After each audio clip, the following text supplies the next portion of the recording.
આપણી સ્કૂલ વતી સૌ વિદ્યાર્થી મિત્રોને જય શ્રી કૃષ્ણ।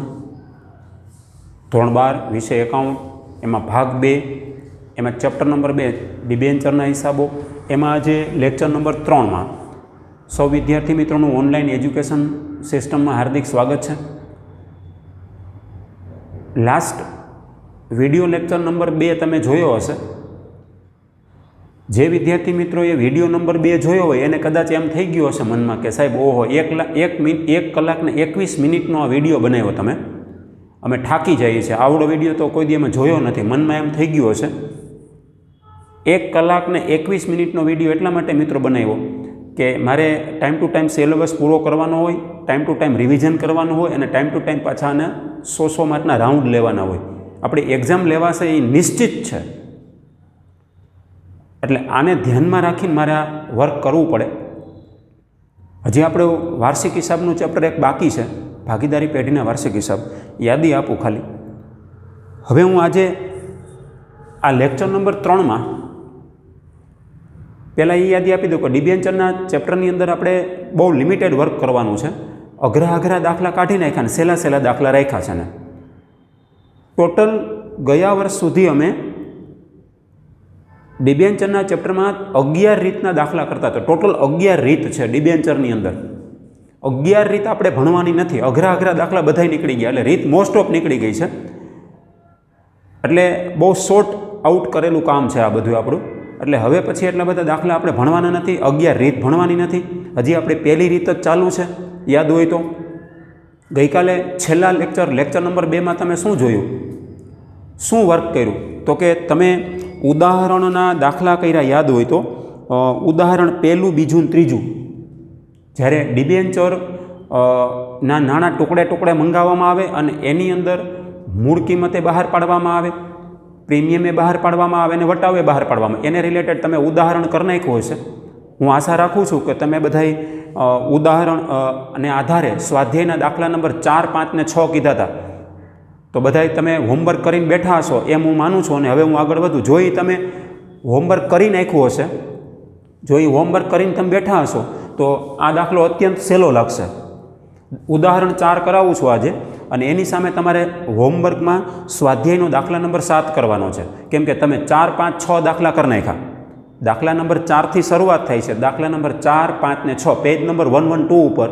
હવે એ 4, 5, 6 દાખલા થઈ જાય પછી તમારે 7મો દાખલો કરવાનો થશે હોમવર્કમાં।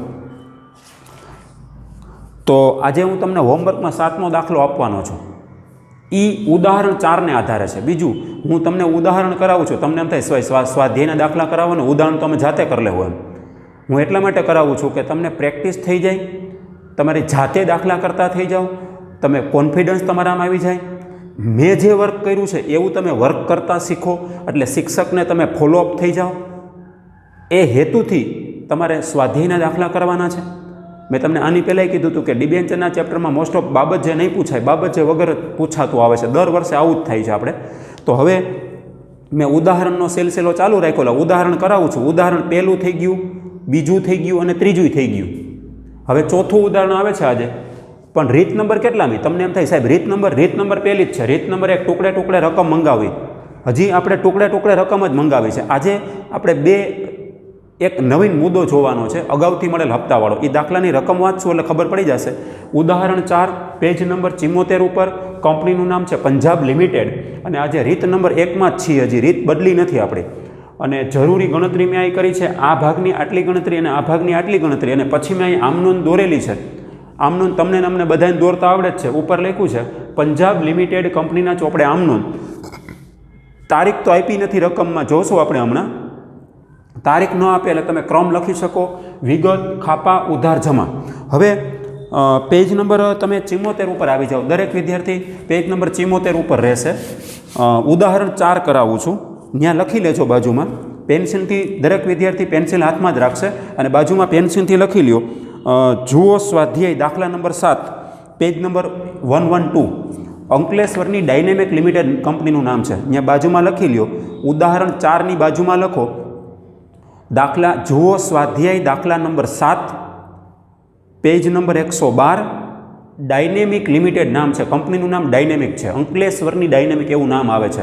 પેજ નંબર 112 ઉપર દાખલા નંબર 7 હોમવર્કમાં કરવાનો છે. ઉદાહરણ 4 કરાવું છું અત્યારે. પહેલી રીત મુજબ જ છે, ટુકડે ટુકડે રકમ મંગાવવી.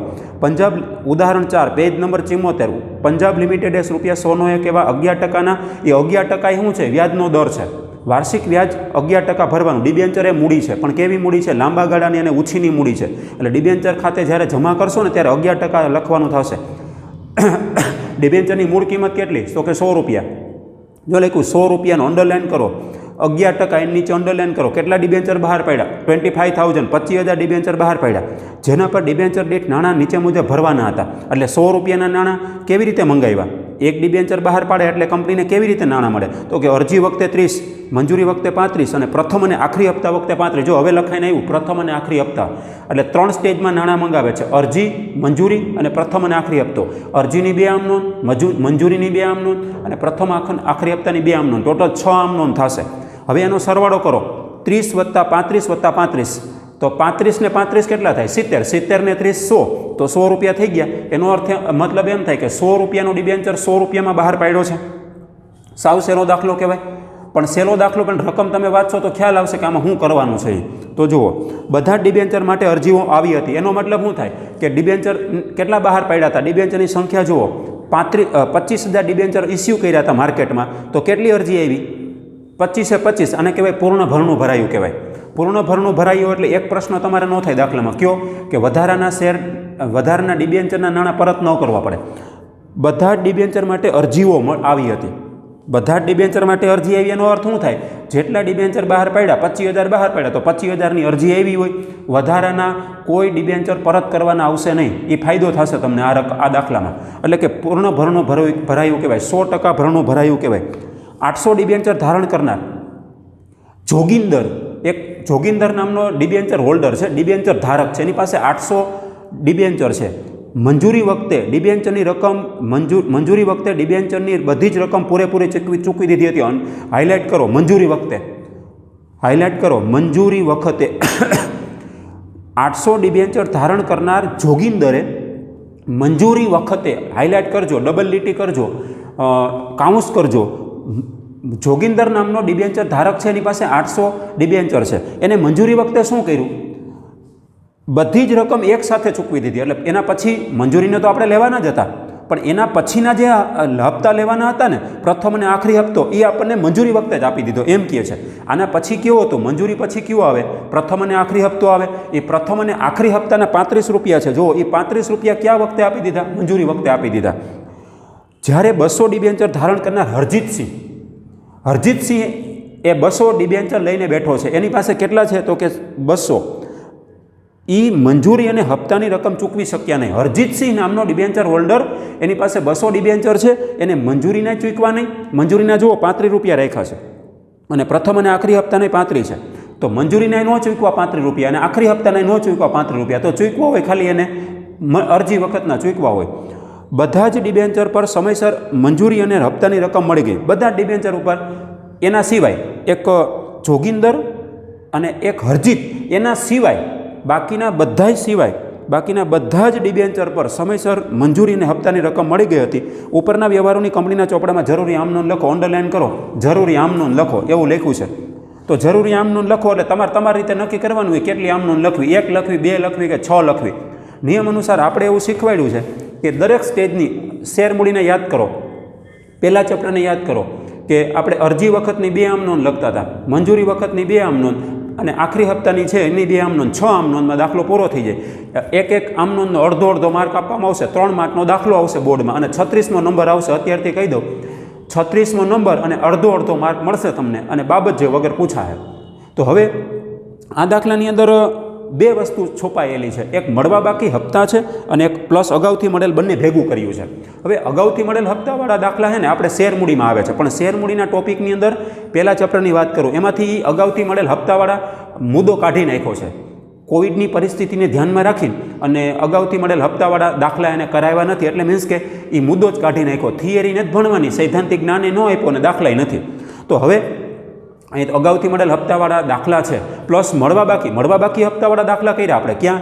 શેર મૂડીના ચેપ્ટરમાં. તો અહીંયા મળવા બાકી ના હપ્તાનો દાખલો આવ્યો છે પણ સાથે અગાઉથી મળેલ હપ્તાવાળો દાખલો આવ્યો છે, એટલે બે ભેગું કર્યું દાખલામાં, મળવા બાકી હપ્તા પ્લસ અગાઉથી મળેલ હપ્તા. એને માટે મેં એક સિમ્પલ ગણતરી કરી છે. આ ગણતરી તમારે મંજૂરીની જ્યારે રકમ લેણી થાય ત્યારે નહીં, મંજૂરીની રકમ જ્યારે મળે એને કે બેંક ખાતે તમે જ્યારે ઉધાર કરવાના હોય ને ત્યારે તમારે કેટલી રકમ પ્રાપ્ત કરશો ને એ વખતની ગણતરી છે. અને આ છે પ્રથમ અને આખરી હપ્તા વખતે તમે કેટલી રકમ પ્રાપ્ત કરશો. યાદ રાખજો, બેંક ખાતે જ્યાં ઉધાર થાય ને ત્યારે આ ગણતરી મેં લખી છે. જ્યારે રકમ લેણી થાય એ વખતની નથી, લેણા હંમેશા પૂરી રકમ પર થાય, એ તો આપણે ચાલુ જ રાખવાનું છે. તો નિયમ અનુસાર આપણે દાખલો ચાલુ કરીએ. પ્રીમિયમવાળો દાખલો નથી, બરાબર સમજો. પ્રથમ રીત મુજબ મારે આગળ વધવાનું છે. ટુકડે નાણાં મંગાવતા હોય એટલે અરજી વખતે, મંજૂરી વખતે, પ્રથમ અને આખરી હપ્તા વખતે મૂળ કિંમતનો શેર મૂળ કિંમતે બહાર પાડ્યો છે. 100 રૂપિયાનું ડિબેન્ચર 100 રૂપિયામાં પાડ્યો એટલે પ્રીમિયમવાળો નથી, વટાવવાળો નથી. યાદ રાખજો, ડિબેન્ચર પ્રીમિયમે બહાર પાડી શકાય છે અને વટાવે બહાર પાડી શકાય છે. પ્રીમિયમે બહાર પાડો ત્યારે કોઈ પણ કંપની પોતાના ડિબેન્ચર ગમે એટલા પ્રીમિયમથી બહાર પાડી શકે છે, અને ડિબેન્ચરથી બહાર પાડો ત્યારે કોઈ પણ કંપની પોતાના ડિબેન્ચર ગમે તેટલા વટાવથી બહાર પાડી શકે છે. આ એબી વિભાગમાં આવતો પ્રશ્ન છે, પ્રશ્ન બને છે બોર્ડ માટે. યાદ રાખજો, ગમે એટલા પ્રીમિયમે બહાર પાડી શકાય, ગમે એટલા વટાવે બહાર પાડી શકાય. મેં ગત લેક્ચર નંબર 2 તમને કહી દીધું.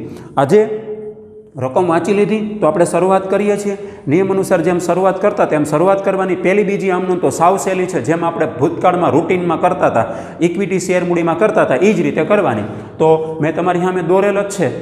પંજાબ લિમિટેડ કંપનીના ચોપડે આમનોંધ ક્રમ, આપણે દરેક આમનોંધને ક્રમ નંબર આપીશું, તારીખ તો છે નહીં રકમમાં. એટલે પહેલું નાણાં મળે, બીજું એ સહેલું છે કે જેટલા ડિબેન્ચર બહાર પાડ્યા એટલી જ અરજી આવી. જો એમ સમજીને આગળ વધવાનું છે. 25,000 ડિબેન્ચર બહાર પાડ્યા તો 25,000ની અરજી આવી હશે, તો વધારાના કોઈ ડિબેન્ચર બીજી આમનોંધમાં પરત નહીં કરવા પડે.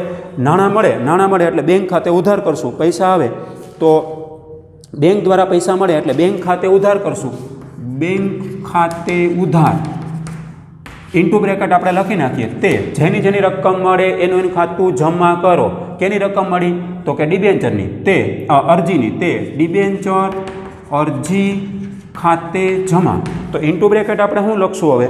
તો કે ઇન્ટુ બ્રેકેટ કેટલી અરજી આવી એ અરજીની સંખ્યા લખવાની છે, નંબર ઓફ ડિબેન્ચર. તો જેટલા ડિબેન્ચર બહાર પાડ્યા એટલા ડિબેન્ચરની અરજી આવી. 25,000 ડિબેન્ચર બહાર પાડ્યા તો 25,000 ડિબેન્ચરની અરજી આવી એવું આમાં લખ્યું છે. પૂરેપૂરી અરજી આવી એવું લખ્યું છે. અને અરજી વખતે કેટલા રાખ્યા છે જુઓ જી. અરજી વખતે 30 રૂપિયા રાખ્યા, એટલે ગુણાકારમાં હું 30 રાખીશ. અરજી વખતે કેટલા મંગાવ્યા? 30. 25 × 75 7,50,000 આવશે અહીંયા.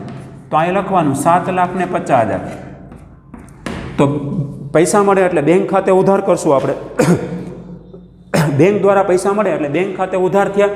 તો જેની રકમ મળે એનું ખાતું જમા કરો. કેની રકમ મળી? તો કે ડિબેન્ચર અરજીની મળી તો અરજી ખાતું જમા કરો. ઇન્ટુ બ્રેકેટ લખવાની જરૂર નથી. તે ડિબેન્ચર અરજી ખાતે જમા 7,50,000. યાદ રાખજો, અહીંયા મેં 8% કે 10% ડિબેન્ચર એવું લખ્યું નથી. 11% ડિબેન્ચર અહીં લખવાનું નથી, કેમ કે કન્ફ્યુઝન થાય એમ છે. જ્યાં ડિબેન્ચરની મૂડી જમા કરવી હોય ને ત્યાં જ તમારે લખવાનું. જ્યાં શેર મૂડી શબ્દ આવતો હતો ને ત્યાં જ તમારે લખવાનું.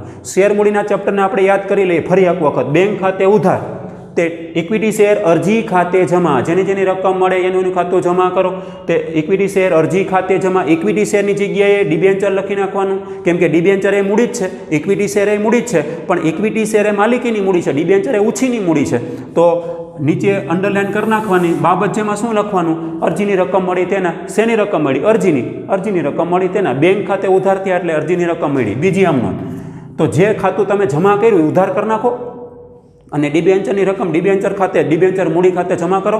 અને ટકાવારી દર્શાવો આગળ. 11% છે તો અહીં લખવાનું ડિબેન્ચર અરજી ખાતે ઉધાર. હવે અહીંયા ઇન્ટુ બ્રેકેટ આપણે કદાચ ન લખીએ તોય હાલે, કેમ કે આપણે વધારાના ડિબેન્ચર પરત કરવાના નથી, પ્રીમિયમવાળો દાખલો નથી, વટાવવાળો દાખલો નથી. તો આપણે હવે છતાં ઇન્ટુ બ્રેકેટ હું લખી દઉં છું. ઇન્ટુ બ્રેકેટમાં આપણે લખીશું કેટલા ડિબેન્ચર? તો કે 25,000 ડિબેન્ચરથી ખાતું બંધ કરો એટલે 30 રૂપિયા લેખે મંગાવ્યા એટલે 7,50,000 રૂપિયા.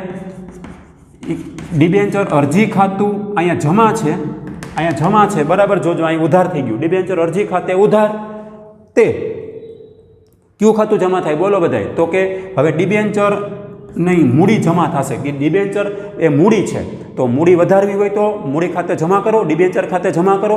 પણ આપણે પહેલાં જ્યારે ચેપ્ટર ચાલુ કર્યું ત્યારે જ કીધું હતું કે જ્યારે આમનોંધ લખો ત્યારે તમારે ડિબેન્ચર ટકાવારીના આધારે ઓળખાય છે અહીંયા, તો તમારે ટકાવારીનો ઉલ્લેખ કરવો. ટકાવારી શું છે? એ વાર્ષિક વ્યાજનો દર બતાવે છે.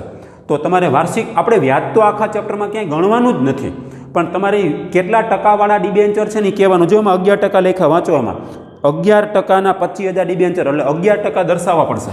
તે 11%ના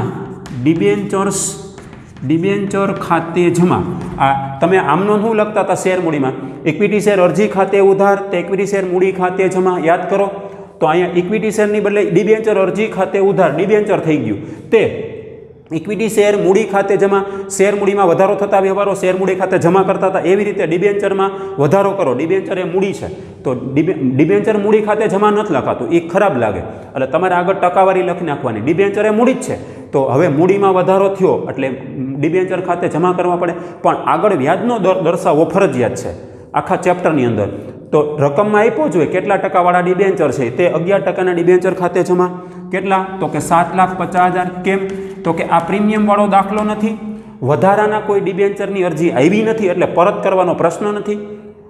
પ્રીમિયમવાળો દાખલો નથી, પ્રીમિયમ હોત તો અહીં પ્રીમિયમ ખાતું જમા કરત. કેમ? અરજીની બીજી આમનોંધમાં પ્રીમિયમ જમા થાય, યાદ હોય તો, પણ પ્રીમિયમ તો છે નહીં, એટલે ખાલી તમારે 11%ના ડિબેન્ચર ખાતે જમા 7,50,000. બાબત જે હું લખવાની, તો કે બાબત જેમાં લખવાનું અરજીની રકમ, મંજૂર કરેલ ડિબેન્ચરની રકમ, ડિબેન્ચર અરજી મંજૂર કરેલ અરજીની રકમ ડિબેન્ચર ખાતે લઈ ગયા, મંજૂર કરેલ અરજીની રકમ ડિબેન્ચર ખાતે લઈ ગયા. તો જેટલા ડિબેન્ચર બહાર પડ્યા એટલા ડિબેન્ચર તમારે ની રકમ મંજૂર કરી દેવાની છે. એટલે 7,50,000 જે તમે જમા કર્યા હતા એ ઉધાર કરી નાખો, અને એટલી જ રકમ તમે હવે ખાતું બંધ કરીને, અરજીનું ખાતું બંધ કરીને અને ડિબેન્ચરમાં મૂડીમાં જમા કરી દો. પછી ત્રીજી આમનોંધ જેમ લખતા હતા એમ જ લખવાની છે. ઇક્વિટી, આપણે જે શેર મૂડીને યાદ કરો, ઇક્વિટી શેર મંજૂરી ખાતે ઉધાર, જેની જેની રકમ લેણી થાય એનું ખાતું ઉધાર કરો. તો ઇક્વિટી શેર અરજી ખાતે ઉધાર, એને બદલે આપણે શું લખી નાખવાનું? ડિબેન્ચર મંજૂરી ખાતે ઉધાર, ડિબેન્ચર મંજૂરી ખાતે ઉધાર. લેણા હંમેશા પૂરી રકમ પર થાય, તો કેટલા ડિબેન્ચર લખું કાઉન્સમાં? તો કે 25,000 ડિબેન્ચર મંજૂર કરેલા છે, એટલે 25,000 એ પૂરેપૂરી રકમ પર લેણી થાય. તો લેણા હંમેશા પૂરી રકમ પર થાય, એટલે 25,000 ડિબેન્ચર ગુણ્યા મંજૂરી વખતે કેટલા રાખ્યા? 35. જોવો એમાં મંજૂરી વખતે 35 રૂપિયા રાખ્યા. ગુણાકારમાં તમારે મંગાવેલી રકમ લખવાની. શું લખવાનું? મંગાવેલી રકમ. મંજૂરી વખતે જુઓ 35 રૂપિયા રાખ્યા, એટલે 25,000 ગુણ્યા 35 કરવાના રહેશે. કરો જી બધાય. 25,000 ગુણ્યા 35 કરશો ને એટલે 8,75,000 આવે છે. કેટલા? 8,75,000 આવશે અહીંયા. ડિબેન્ચર મંજૂરી ખાતે ઉધાર 25,000 ગુણ્યા તમારે 35 કરવાના થશે. તો જુઓ આ 25,000 એને ગુણ્યા 35 કરું છું એટલે 8,75,000 આવે છે. આ મંજૂરીની રકમ લેણી થાય, જેની રકમ લેણી થાય એનું ખાતું ઉધાર કરો, એટલે ડિબેન્ચર મંજૂરી ખાતે ઉધાર. યાદ રાખો, અહીં ટકાવારી લખવાની, આગળ ટકાવારી લખવાની જરૂર નથી, ખાલી જ્યાં મૂડી શબ્દ લખવાનો છે ને, ઇક્વિટી શેર મૂડી, એ જગ્યાએ તમારે ડિબેન્ચર લખવાનો ને એ ડિબેન્ચરની આગળ ટકાવારી લખવાની. તો જેની રકમ લેણી થાય એનું ખાતું ઉધાર કરો, એટલે ડિબેન્ચર મંજૂરીની રકમ લેણી થાય એટલે ડિબેન્ચર આગળ ડિબેન્ચર શબ્દ વાપરવાનો. ડિબેન્ચર મંજૂરી ખાતે ઉધાર 8,75,000. બીજું આ કાઉન્સનું વર્ક કરવું ફરજિયાત છે, તો જ તમને ખ્યાલ આવશે, નકર ખ્યાલ નહીં આવે. હવે મંજૂરીની રકમ લેણી થઈ, તો હવે આપણી મૂડીમાં વધારો થાય. જ્યારે મંજૂરીની રકમ લેણી થાય ને ત્યારે જ મૂડીમાં વધારો થાય. આ મૂડી કઈ છે? ઇક્વિટી મૂડી છે કે ડિબેન્ચરની મૂડી? તો કે ડિબેન્ચરની મૂડી છે, તો કે ડિબેન્ચર મૂડી ખાતે જમા લખો. તો ડિબેન્ચર મૂડીની જગ્યાએ ટકાવારી દર્શાવવાની છે આપણે. તે કેટલા ટકાવાળા? 11%. તે 11%ના ડિબેન્ચર્સ ખાતે જમા. કેટલા? તો કે 8,75,000 રૂપિયા ડિબેન્ચરની મૂડી વધી ગઈ. પહેલાં તમે લેણા બતાવ્યા, ડિબેન્ચર મંજૂરી ખાતે ઉધાર કર્યા, તે 11%ના ડિબેન્ચર ખાતે જમા, કેમ કે ડિબેન્ચરની મૂડી વધી. બાબત જેમાં શું લખવાનું? મંજૂરીની રકમ લેણી થઈ તેના ડિબેન્ચર મંજૂરી ઇક્વિટી શેર મૂડીમાં કરતા હતા એમ જ કરવાનું છે. ત્યાં ઇક્વિટી શેર મૂડીમાં શું કહેતા હતા? એમાં એમ જ કહેતા કે મંજૂરીની રકમ લેણી થઈ તેના. તો ડિબેન્ચરમાં તમારે એમ જ બોલવાનું, મંજૂરીની રકમ લેણી થઈ તેના.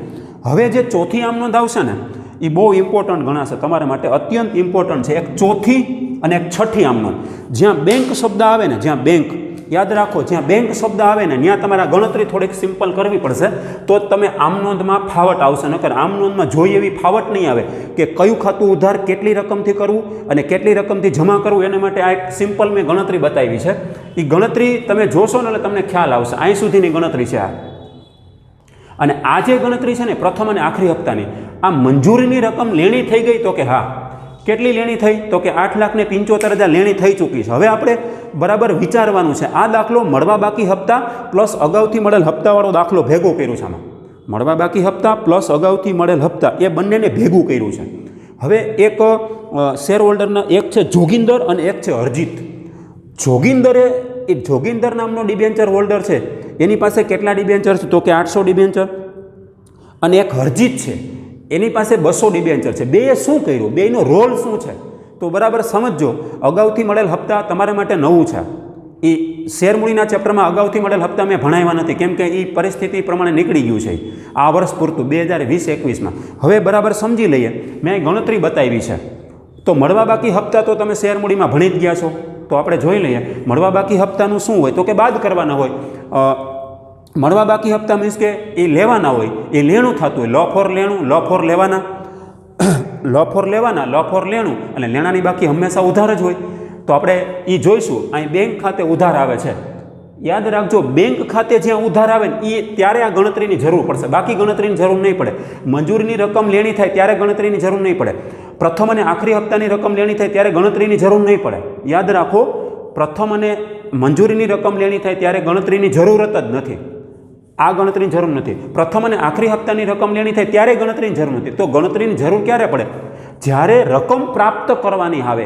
મંજૂરી વખતે હવે રકમ મળશે અને પછી છઠ્ઠી આમ નોંધ, આખરી હપ્તાની રકમ મળશે એટલે આખરી હપ્તાની રકમ પ્રાપ્ત કરશો ને ત્યારે તમારા ગણતરીની જરૂર પડશે. કેમ કે દાખલામાં બે વસ્તુ ભેગી કરી, મળવા બાકી હપ્તા પ્લસ અગાઉથી મળેલ હપ્તા ભેગા કર્યા છે ને. તો જોઈ લઈએ. સૌથી પહેલાં જરૂરી ગણતરી. અહીં ધ્યાન આપજો, મંજૂરી એમાં લેણી રકમ કેટલી બતાવી તો કે 8,75,000 આ રહે. કેટલા લેખે તો કે 25,000 ડિબેન્ચર ગુણ્યા 35 રૂપિયા લેખે. યાદ કરજો, જો અરજી વખતે એને કેટલા રાખ્યા છે? અરજી વખતે 30 રાખ્યા, મંજૂરી વખતે 35 રાખ્યા અને આખરી હપ્તા વખતે કેટલા રાખ્યા? 35. એટલે સરવાળો કરો તો 35 ને 35 70 ને 30 100 થઈ ગયા. તો હું તમને મંજૂરીની વાત કરું છું, અહીં રાઈટ મારું છું. મંજૂરીના કેટલા રાખ્યા હતા? 35. તો 25,000 ગુણ્યા 35 કરો એટલે 8,75,000 મંજૂરીની રકમ લેણી થઈ. યાદ કરજો, હું શેની ગણતરી કરાવું છું? બેંકમાં કેટલી રકમ જશે એની વાત કરું છું. બેંક ખાતે ઉધાર કેટલા કરવા, તો એ પ્રશ્ન ઊભો થવાનો છે. યાદ રાખજો, બેંક ખાતે ઉધાર કેટલા કરવા. પછી આ દાખલો મળવા બાકી હપ્તાવાળો છે. મેં તમને કીધું હતું કે શેરમૂડીના ચેપ્ટરમાં તો હું મળવા બાકી હપ્તા ખાતું ખોલતો નહીં, ઊભું જ ન થાય. શેરમૂડીના ચેપ્ટરમાં મળવા બાકી હપ્તા ખાતે ઉધાર નહોતો લખતો. હવે આપણે આમાં લખીશું, ડિબેન્ચરના ચેપ્ટરમાં લખવું ફરજિયાત. કેમ કે ડિબેન્ચર તમારે ડિબેન્ચરના નાણાં જે લોકો નથી ભરતા ને, એ મીન્સ કે હરજીતસિંહ 200 ડિબેન્ચર ઉપર નાણાં ભરતો નથી મંજૂરીને, તો એના ડિબેન્ચર જપ્ત નહીં કરી શકાય. જપ્ત ન કરી શકાતા હોય તો તમારે ચોપડે મળવા બાકી હપ્તા ઊભું જ રાખવું પડશે. કેમ કે લેણું જ છે, લફોર લેવાના, લફોર લેણું અને લેણાની બાકી ઉધાર બતાવવી પડશે. એટલે અહીં લખવું પડશે મળવા બાકી હપ્તા ખાતે ઉધાર. તમારે ઉધાર બતાવવા જ પડશે. કેમ કે એ મળવા બાકી હપ્તા ખાતું એમને સ્ટેન્ડ બાય રહેશે. શું કહેવાય? સ્ટેન્ડ બાય એટલે ઊભું જ રાખવું પડશે કંપનીના ચોપડે. કેમ કે લેવાના છે એ તો લેવાના જ છે. લો ફોર લેવાના, લો ફોર લેણું, લેણાની બાકી હંમેશા ઉધાર હોય. તો આમનું લખતી વખતે તમારે એના જે ડિબેન્ચર હોય ને એનું નામ છે હરજીત. હું તમને એચ લખી દઉં છું. એમાં અહીંયા હું લખીશ એચ. અને એના ડિબેન્ચર કેટલા તો કે 200. એને 200 ઉપર 35 રૂપિયા લેખે 7,000 રૂપિયા આપણને મળ્યા નથી. કેટલા? 7,000 રૂપિયા મળ્યા નથી. યાદ રાખજો. એટલે મળવા બાકી હપ્તા ખાતે ઉધાર લખવા પડશે હરજીત. અહીંયા એચ લખું છું, એચ. હરજીત નામનો ડિબેન્ચર હોલ્ડર 200 ડિબેન્ચર ઉપર આપણને નાણાં આપતો નથી. 200 ગુણ્યા 35 7,000 રૂપિયા લેવાના. પણ અહીંયા બેંક ખાતે ઉધાર એ અહીં ગણતરીમાં જવાનું છે. આગળ વધું છું. બેંક ખાતે ઉધાર, મળવા બાકી હપ્તા ખાતે ઉધાર, તે ડિબેન્ચર મંજૂરી ખાતે જમા, તે જેની રકમ મળે એનું ખાતું જમા કરો, તે ડિબેન્ચર મંજૂરી ખાતે જમા. કેટલા? આપણને પ્રશ્ન એમ થાય કે કેટલા લખવા, તો કે જેટલી રકમ તમે લેણી બતાવી છે એટલી રકમ લખી નાખો. તો કે 25,000 ડિબેન્ચર એને ગુણ્યા તમારે 35 કરવાના છે. તો અહીં ગુણાકાર કરેલો જ છે, 25,000 ગુણ્યા 35 એટલે 8,75,000 તમારે અહીંયા જમા કરવાના છે. 8,75,000. તો 8,75,000 જમા થઈ ગયા. તો કે હા.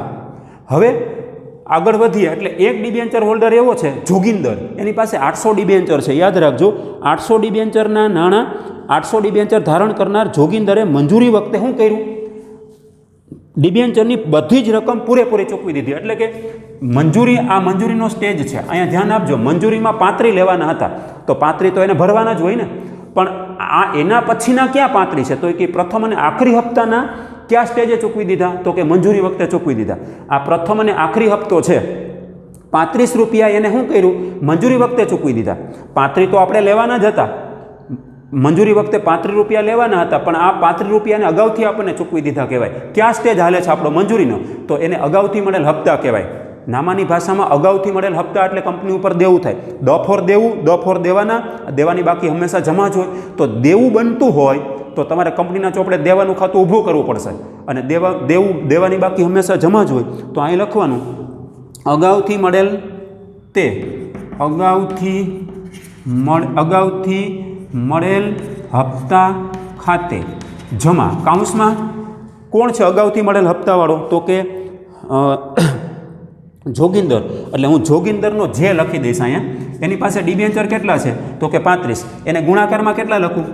તો કે 35. એની પાસે ડિબેન્ચર 800 છે, અને અગાઉથી કેટલા ભર્યા? અને આ હપ્તો ભર્યો 35નો હપ્તો. યાદ રાખજો, આ 35 નથી લખતો, ભૂલ થઈ જશે. તમારે દાખલા નંબર 7માં દાખલા નંબર 7 ગણશો ત્યારે તમારે યાદ આવશે કે આ 35 લખ્યા છે કે આ 35.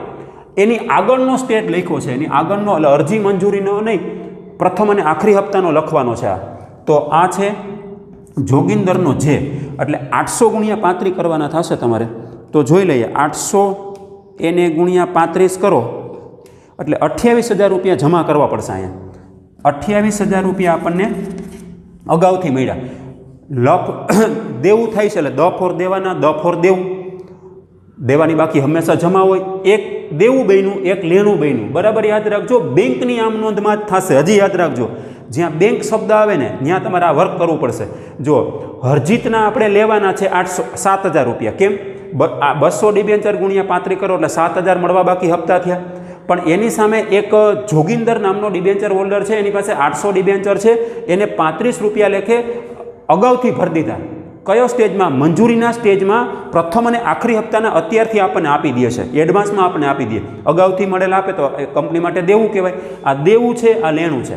દેવું હંમેશા જમા થાય, લેણું હંમેશા ઉધાર થાય. યાદ રાખો, લ4 લેવાના, લ4 લેણું, લેણાની બાકી હંમેશા ઉધાર હોય.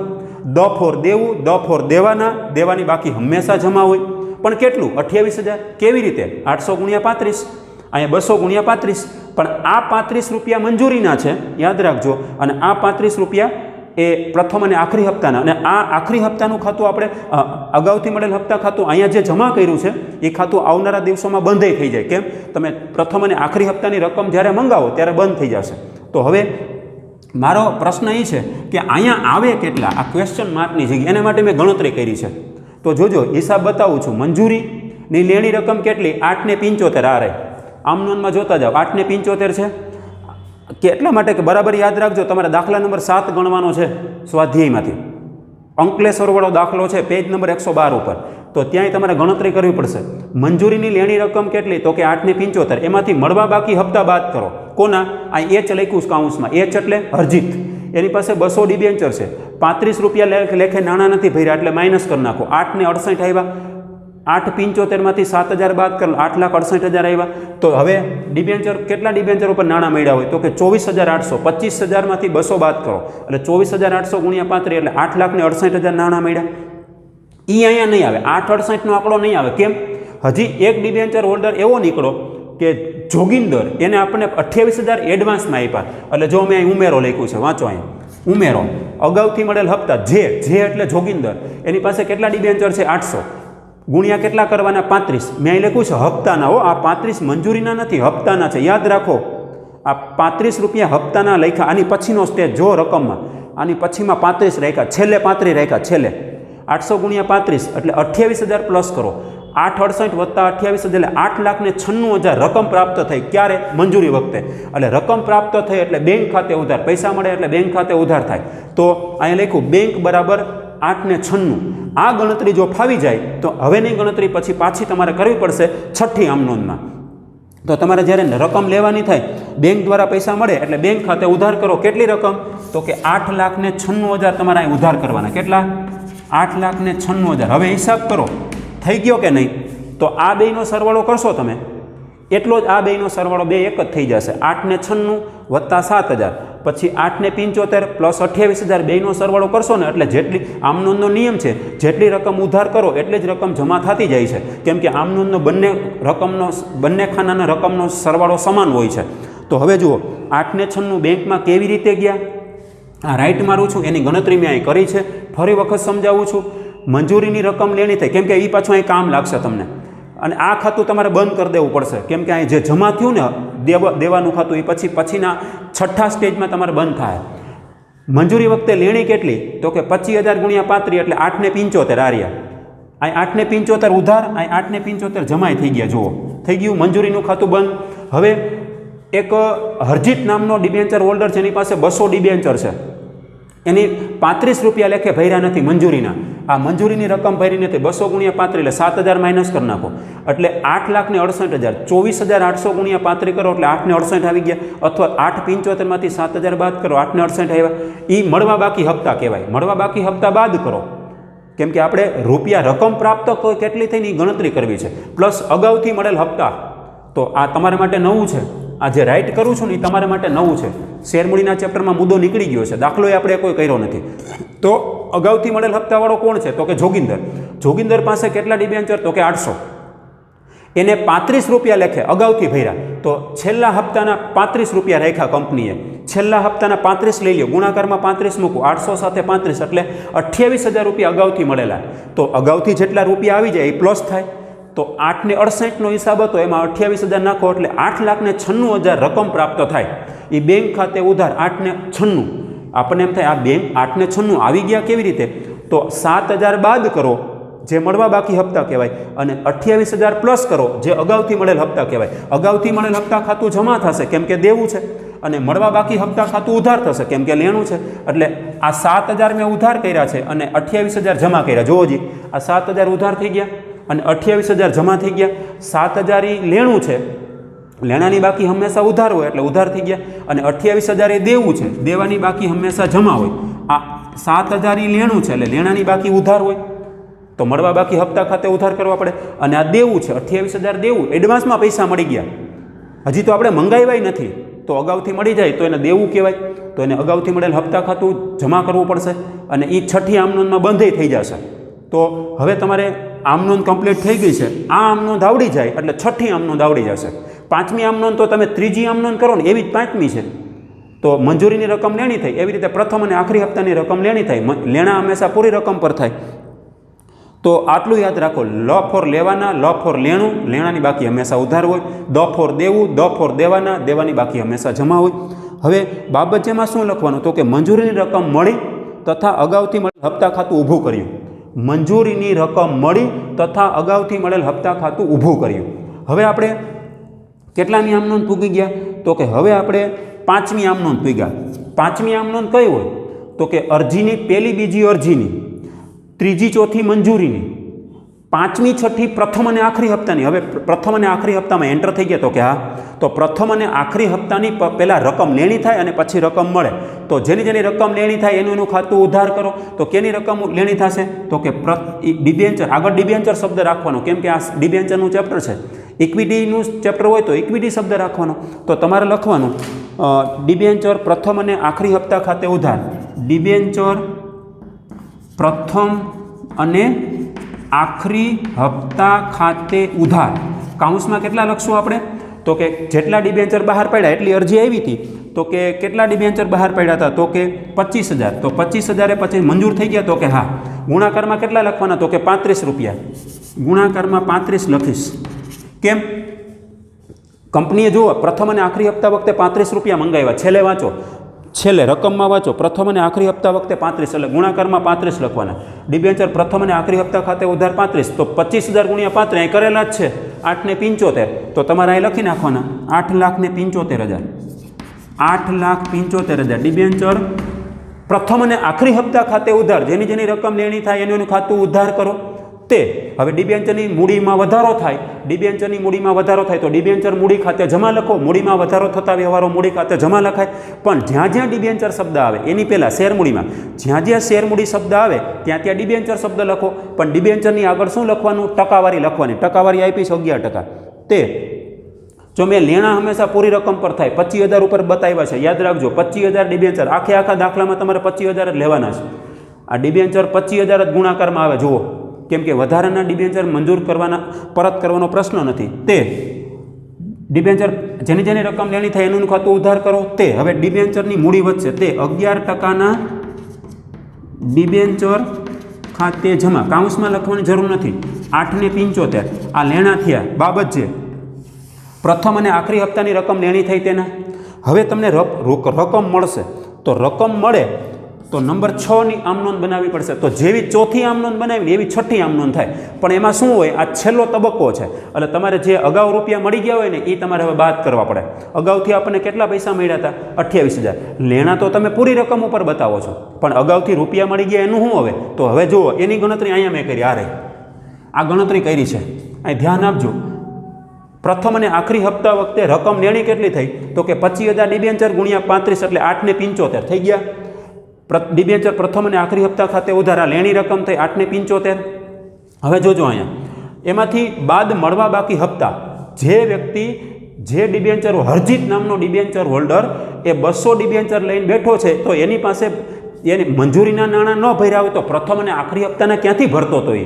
તો આપણે પાછું લખવું પડશે અહીંયા બેંક ખાતે તો ઉધાર કરવાના જ છે એ વાત ફાઇનલ છે કેમ કે નાણાં આપણને પ્રાપ્ત થાય છે બેંક ખાતે ઉધાર પણ કેટલા હું ક્વેશ્ચન માર્ક મૂકું છું પછી મળવા બાકી હપ્તા ખાતું તો આવવાનું જ છે કેમ કે અહીંયા મળવા બાકી હપ્તા ખાતું આવે તો અહીંયા આવે કેમ મંજૂરીના નાણાં નથી મળતા તો પ્રથમ અને આખરી હપ્તાના નાણાં ન ભરે ને તો અહીં લખવાનું હું અલગથી લખું છું મળવા બાકી હપ્તા ખાતે ઉધાર કાઉન્સમાં શું લખાય તો કે કાઉન્સમાં પહેલાં તો કેટલા ડિબેન્ચર ઉપર તો કે 200 અહીંયા હતા એ જ 200 ડિબેન્ચર એને ગુણ્યા કેટલા લખે તો કે 35 લખે 200 ગુણ્યા 35 એટલે કેટલા થાય તો કે 7,000 મળવા બાકી આ શું બન્યું લેણું છે શું બને છે લેણું થયું લેણાની બાકી હંમેશા ઉધાર હોય લફોર લેવાના લફોર લેણું તો લેણાની બાકી હંમેશા ઉધાર બતાવો કોણ છે નામ શું છે તો કે હરજીત તો કે તમારે અહીં એચ લખ્યું ને એ એચ અહીં લખી દઉં છું તો કે એચ નામનો ડિબેન્ચર હોલ્ડર એની પાસેથી મળવા બાકી હપ્તા છે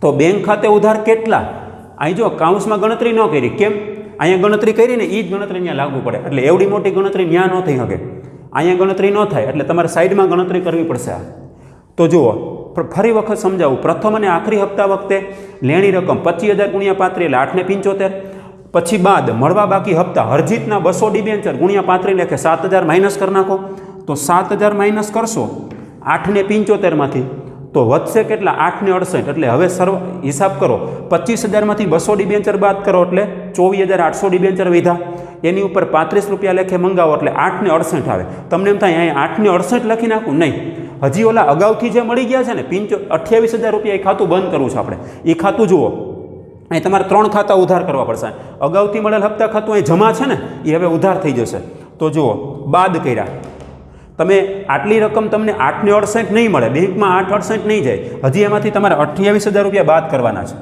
કેમ 28,000 કે આ 28,000 તો અગાઉથી જ મળી ગયા આપણને આપણે લેણા બતાવ્યા પણ 28,000 રૂપિયા મળી ગયા એનું ઓલા ભાઈએ અગાઉથી આપણને દઈ દીધા તો આપણે 28,000 બાદ કરો 8,68 કેવી રીતે અગાઉથી મળેલ હપ્તા જોગિંદર કેટલા ડિબેન્ચર છે 800 ગુણ્યા 35 800 ગુણ્યા 35 એટલે 28,000 રૂપિયા થાય અહીં લેખા જ છે તો 28,000 અહીંયા જે પ્લસ થાય ને અહીંયા માઇનસ થાય યાદ રાખજો જે પ્લસ થયા હોય એ માઇનસ થાય એટલું રકમ યાદ રાખો 28,000 પ્લસ તો 28,000 માઇનસ પણ ક્યારે ચોથી અને છઠ્ઠી આમનોંધમાં જ થાય પણ ક્યારે જ્યાં બેંક શબ્દ આવે ત્યાં જ થાય યાદ રાખો બેંક શબ્દ આવે ત્યાં જ થાય લેણા હંમેશા પૂરી રકમ ઉપર જ થાય જુઓ ત્રીજી આમનોંધ ને પાંચમી આમનોંધ જુઓ લેણા હંમેશા પૂરી રકમ પર કર્યા પણ જ્યાં બેંક શબ્દ આવે ને ત્યાં તમારે આ ગણતરી કામ લાગશે અહીંયા ગણતરી ન કરવાની હોય અહીંયા કરવી પડશે તો 8 ને 68 એમાંથી 28,000 બાદ કરો એટલે 8,40,000 રકમ પ્રાપ્ત થઈ પ્રથમ અને આખરી હપ્તા વખતે.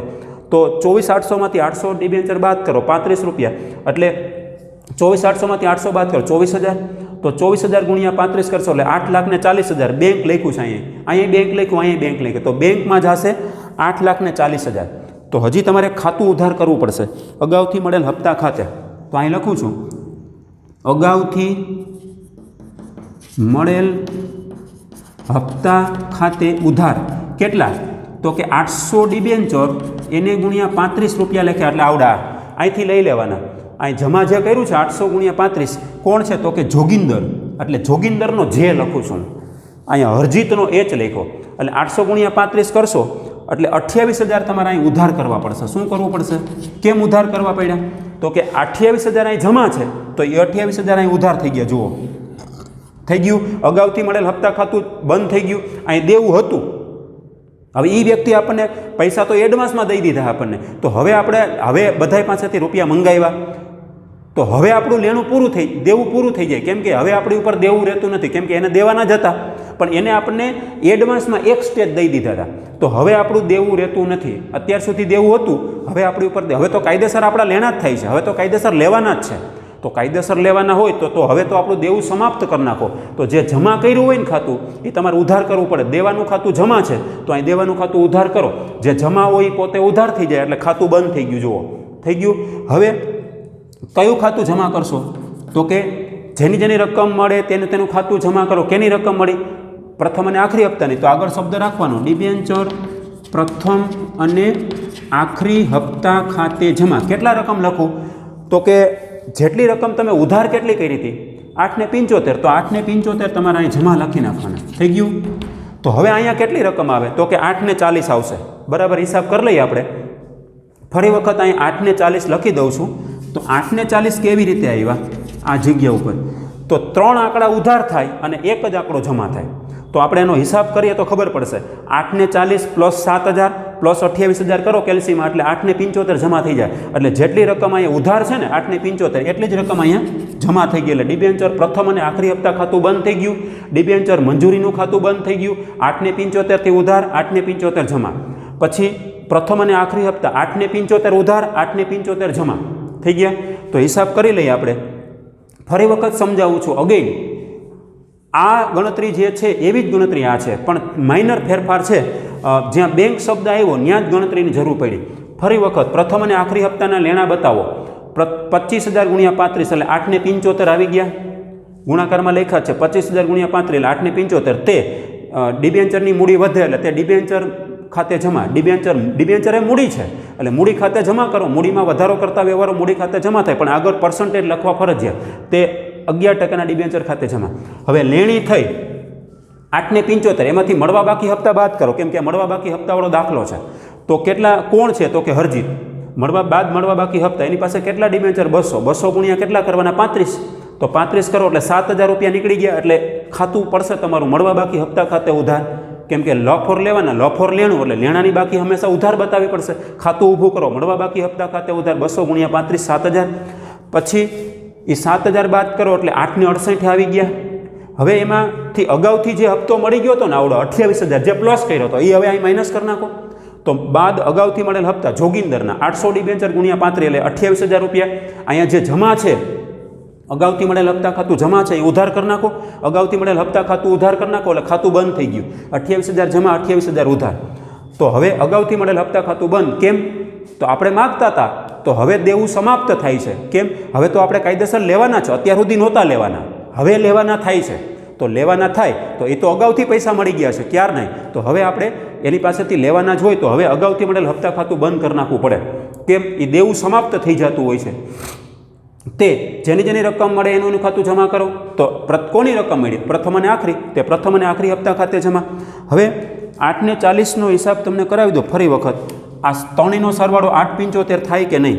8,40,000 પ્લસ 28 ને 7 35 ઉમેરું છું પ્લસ 35,000. 35,000 કરશો એટલે 8,75,000 આવી જાય છે. હવે બાબત જેમાં શું લખવાનું? તો કે પ્રથમ અને આખરી હપ્તાની રકમ મળી તથા અગાઉથી મળેલ હપ્તાનું ખાતું બંધ કર્યું. પ્રથમ અને આખરી હપ્તાની રકમ મળી તથા અગાઉથી મળેલ હપ્તા ખાતું બંધ કર્યું તેના. હવે તમારે અહીંયા શું કરી લેવાનું તો કે કુલ સરવાળો કરી લેવાનો છે. કુલ સરવાળો, તો સરવાળો કરતાં તો તમને ફાવે જ છે એટલે તમારે કેલ્સીમાં ખાલી સરવાળો જ કરવાનો છે, એટલી સ્પીડ રાખવાની. તો આ 6 આમ નોંધ થઈ ગઈ. એની પહેલાં મેં પ્રી વર્ક કરવું પડ્યું, થોડુંક વર્ક તમારે કરતાં શીખવું પડશે. એનો ફોટો પાડીને હું તમને મોકલવાનો જ છું. આને આધારે તમારે પહેલાં ગણતરી કરવાની છે. તો આવી જ રીતે તમારે હવે આ દાખલો પૂરો થઈ જાય એટલે ઉદાહરણ 4 પૂરું થઈ જાય પછી સ્વાધ્યાયમાં તમારે દાખલા નંબર 7 તરફ જવું પડશે. આના જેવો જ દાખલો છે. ટૂંકમાં આ પહેલી રીતમાં જ આવે છે, ટુકડે ટુકડે રકમ મંગાવી એમાં જ આવે છે. હવે હું તમને અહીં હોમવર્ક લખી દઉં છું. આ જગ્યાએ હું હોમવર્ક લખું છું. હોમવર્ક HWમાં શું કરવાનું તો કે સ્વાધ્યાયમાં પેજ નંબર 112 ઉપર દાખલા નંબર 7 અંકલેશ્વરની ડાયનામિક એવું નામ છે. હવે એ રકમ તમને સમજાવી દો. આ મારી સામે જ છે, આ બોર્ડ ઉપર આનો ફોટો પાડીને તમને મોકલવામાં આવશે. મેં તમને યાદી આપી કે હવેથી તમને હું PDF નથી મોકલવાનો, હોમવર્કની PDF. વિડીયોની PDF તો મળશે જ તમને, હોમવર્કની PDF તમારે અહીં જોઈ લેવાનું છે, શું વર્ક કીધું છે ને હું બોલ્યો એ સાંભળી લેવાનું છે. હવે તમારે સ્વાધ્યાયમાં આ આમનોંધ એક શીખવા જેવી હતી. 6ઠી આમનોંધ છે ને એ શીખવા જેવી આમનોંધ કહેવાય ખરેખર.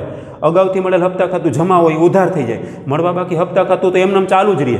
7,000 મળવા બાકી હપ્તા ખાતું ઉધાર ચોથી આમનોંધમાં છે, તો 6ઠી આમનોંધ નહીં, મળવા બાકી હપ્તા ખાતું ઉધાર જ રહે, કેમ કે હરજીત નામનો ડિબેન્ચર હોલ્ડર નાણાં જ નથી ભરતો. પણ લેણા હંમેશા પૂરી રકમ પર થાય એટલું યાદ રાખવાનું. 3જી અને 5મી આમનોંધ શીખવા જેવી આમનોંધ હતી તમારી 6ઠી આમનોંધ. કુલ સરવાળો કરી લેજો, બાબત જે લખજો, પણ એક્ઝામમાં બાબત જે 99.99% નહીં પૂછાય એ અત્યારથી તમને કહી દો. આ રીત નંબર 1નો દાખલો હતો, ઉદાહરણ 4 હતો. એના જેવો દાખલા નંબર 7 આવે છે, પેજ નંબર 112 ઉપર છે. 1 મિનિટ, 112 ઉપર જ છે.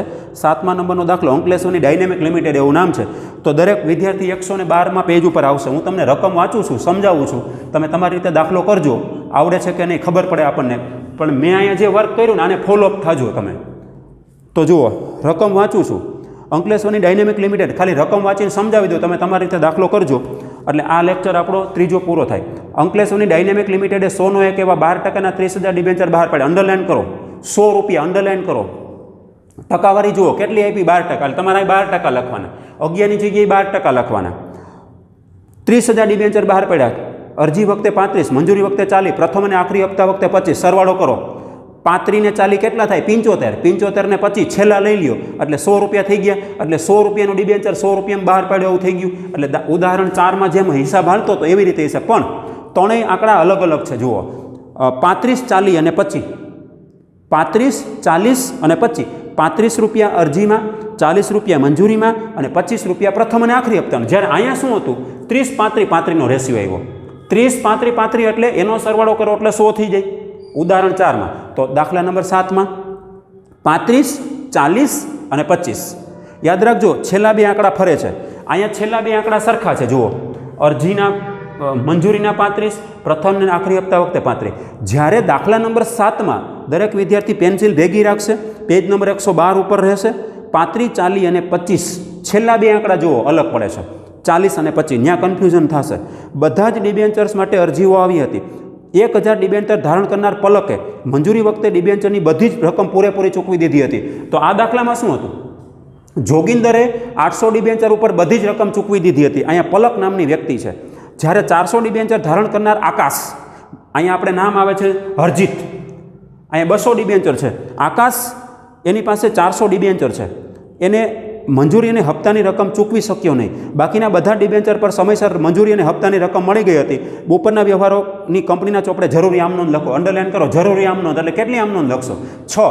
દરેકની 2 આમનોંધ, અરજીની 2, મંજૂરીની 2, પ્રથમ અને આખરી હપ્તાની 2. અહીંયા લખીને એક્ઝેક્ટ એવી જ આમનોંધ તમારે સ્વાધ્યાયના 7મા નંબરના દાખલામાં કરવાની છે, ડાયનેમિક લિમિટેડ કંપનીમાં. સમજાણું? અને ગણતરી આ જ રીતે થશે. પણ અહીંયા ફેરફાર કેટલો, કન્ફ્યુઝન ક્યાં થશે એ હું તમને શીખવાડું છું. કન્ફ્યુઝન થશે તમારે જ્યારે મંજૂરીની રકમ મળે. આ રહે ચોથી આમનોંધ. ચોથી આમનોંધમાં જ્યારે મંજૂરીની રકમ મળે ત્યારે મેં અહીંયા હપ્તાના 35 રૂપિયા લખ્યા. જો અહીંયા બરાબર ફોકસ કરજો, આ જગ્યા ઉપર રહેજો. અત્યારે અહીં તો સમજ્યા આપણે મંજૂરીની રકમ અહીંયા 40 રૂપિયા બાદ થાય, અહીં 40 રૂપિયા આવે અને ગુણાકારમાં તમારે કેટલા લખવાના?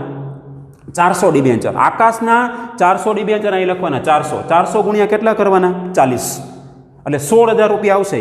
અહીંયા તમારે 40 રાખવાના છે, યાદ રાખજો. મંજૂરીના 40, પછી અગાઉથી મળેલ હપ્તો એના 25 રૂપિયા, એટલે અહીંયા 35ની જગ્યાએ 25 આવશે. તમને એમ થાય સાહેબ અહીંયા 35 તો અહીંયા 35 નથી, એવું નથી. મંજૂરીનો સ્ટેજ હોય અને અગાઉથી મળેલ હપ્તાનો સ્ટેજ જોવો હોય તો એના પછીનો સ્ટેજ જુઓ, મંજૂરી પછી જુઓ. મંજૂરી પછી 25 રૂપિયા રાખ્યા જુઓ તો તમારે અહીં 25 રૂપિયા આવે. કોના? તો કે પલકના. અહીંયા તમારે 1000 ડિબેન્ચર આવશે, યાદ રાખજો. પલકે અગાઉથી રકમ ભરી છે તો અહીં 800ની જગ્યાએ 1000 ડિબેન્ચર આવશે અને ગુણ્યા તમારે 25 રાખવાના. કેટલા? 25. કેમ? મંજૂરીનો સ્ટેજ છે અને અગાઉથી નાણાં ભરી દે છે, તો અગાઉથી ભરેલ નાણાં, અગાઉથી પ્રથમ અને આખરી હપ્તાની રકમ જુઓ 25 રૂપિયા છે. પ્રથમ અને આખરી હપ્તાની રકમ તમારે અહીં 25 રૂપિયા આવશે, અહીંયા આવશે 25. યાદ રાખજો. આ દાખલામાં એવું હતું, બે 35 હતા ને, એટલે ભૂલ થઈ જાય. તો તમારે અહીંયા છે ને, અહીંયા તમારે 25 રૂપિયા આવશે આ જગ્યાએ. અગાઉથી મળેલ હપ્તા અહીંયા આ 35ની જગ્યાએ 25 આવશે અને આ 35ની જગ્યાએ 40 રહેશે. એટલે મંજૂરીના તો છે જ 40, એ મળવા બાકી હપ્તા અહીંયા તમારે 35 જ આવશે. પણ અગાઉથી મળેલ હપ્તાની જ્યારે વાત આવે ત્યારે તમારે પ્રથમ અને આખરી હપ્તાની રકમ લઈ લેવાની 25 રૂપિયા. આ દાખલો જેમ કર્યો કોમન દાખલો છે, આના જેવો જ દાખલો, ઉદાહરણ 4 જેવો દાખલા નંબર 7 છે. તમે તમારી જાતને એમાં ઇનપુટ કરજો અને પછી તમે દાખલો ગણવા બેસજો. પહેલાં બરાબર વિડીયો સાંભળજો, વિડીયો સ્ટોપ કરીને, વારંવાર વિડીયો સ્ટોપ કરીને તમે પછી સાંભળશો, નોટ કરતા જાજો, શીખતા જજો. હું શું બોલ્યો હતો એને આધારે તમે આ દાખલા નંબર 7માં એનું જ્ઞાન એપ્લાય કરજો, ઉપયોજન કરજો, સ્કિલ ડેવલપ કરજો અને જ્ઞાન મળે છે એ જ્ઞાનનો ઉપયોગ કરજો તો તમને વધારે માર્ક મળશે.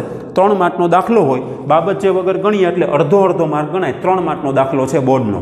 તો આ આપણી હજી રીત નંબર 1 ચાલુ જ છે. પછી યાદી આપી દઉં, તમારે દાખલા નંબર 11 થી 14 નહીં કરવા પડે. અત્યારે યાદી આપું છું, 11 થી 14મો દાખલા નહીં કરવા પડે. પછી 19 થી 29 નહીં કરવા પડે. 1 મિનિટ.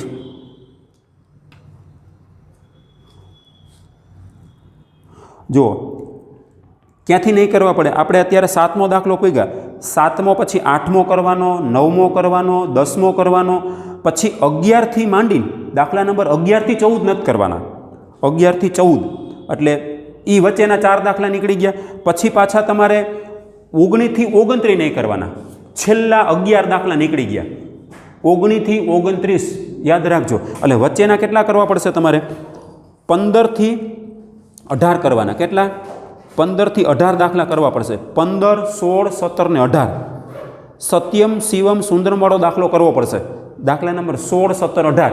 એક એની પહેલાંનો 15મો દાખલો કરવો પડશે. તમે તમારી પાસે PDF છે જ, મેં મોકલેલી છે, એ PDF પ્રમાણે તમે આગળ વધજો. તો અત્યારે આપણે સ્વાધ્યાયના દાખલા નંબર 4, 5, 6 અને 7 થઈ ગયા, હોમવર્કમાં તમારે કરેલા છે. એની સામે મેં ઉદાહરણ 1, 2, 3 અને 4, આજે 4થું ઉદાહરણ કરાવ્યું. એટલે આમ જુઓ તો ટોટલ 8 દાખલા થઈ ગયા. સ્વાધ્યાયના 4 દાખલા, ઉદાહરણના 4 દાખલા. તો હું ઉદાહરણ એટલા માટે ફરી વખત યાદી આપું, ઉદાહરણ એટલા માટે કરાવું છું કે તમારે ઉદાહરણ આધારે તમારે સ્વાધ્યાયના દાખલા તમને આવડે છે કે નહીં તમે ટ્રાય કરો, પ્રયત્ન કરો. ન આવડે તો મને ફોન કરજો, વોટ્સઅપ દ્વારા મને મેસેજ મોકલજો. ગમે ત્યારે મને ફોન કરી શકો છો અને ફોન કરીને મને કોઈ પણ કન્ફ્યુઝન હોય, કોઈ પણ ક્વેરી હોય તો તમે મને ફોન કરીને પૂછી શકશો. તો હવે મેં તમને હોમવર્ક આપી દીધું છે, બરાબર જોઈ લેજો. આનો ફોટો પાડીને મોકલવામાં આવશે, PDF મોકલવામાં આવશે નહીં. એને આધારે તમારે દાખલો ગણવાનો. તો કે સ્વાધ્યાયમાં પેજ નંબર 112 ઉપર દાખલા નંબર 7 અંકલેશ્વરની ડાયનેમિક, એ તમારે ફેરબુકમાં દાખલો ગણવાનો છે. તો હવે આપણે દાખલા લેક્ચર નંબર આપણો 3માં એટલે આપણે અહીં સુધી રાખીશું. પછી આપણે મુદ્દા નંબર ફરી વખત યાદી આપું. આ ટેક્સ્ટ બુકમાંથી 64મા પેજ ઉપર છે. પહેલો પ્રસ્તાવનાનો મુદ્દો થઈ ગયો, બીજો ડિબેન્ચર અંગેના અગત્યના મુદ્દા થઈ ગયા, ત્રીજો ડિબેન્ચર બહાર પાડવા અંગેની હિસાબી અસરો આપણે ચાલુ છે. તે પછી 9મો મુદ્દો સીધો આવે છે, ડિબેન્ચરના નાણાં પરત કરવા અંગે. અને 10મો મુદ્દો ભણવાનો, છેલ્લો 10મો મુદ્દો, ડિબેન્ચર પરત કરી શકાય તેવા ડિબેન્ચર બહાર પાડતી વખતે તેની હિસાબી અસરો. ટોટલ 13 મુદ્દા છે. 13માંથી 5 જ મુદ્દા ભણવાના છે. એના થિયરી સૈદ્ધાંતિક જ્ઞાન અને એને લગતા દાખલા એટલે તમારે આમ નોંધ જ કરવાની આવશે. આખા ચેપ્ટરમાં આમ નોંધ જ છે. 3 માર્કની આમ નોંધ પૂછાશે. 36માં પ્રશ્ન નવી બ્લુ પ્રિન્ટ પ્રમાણે. આમાંથી 2 દાખલા પૂછાતા હતા.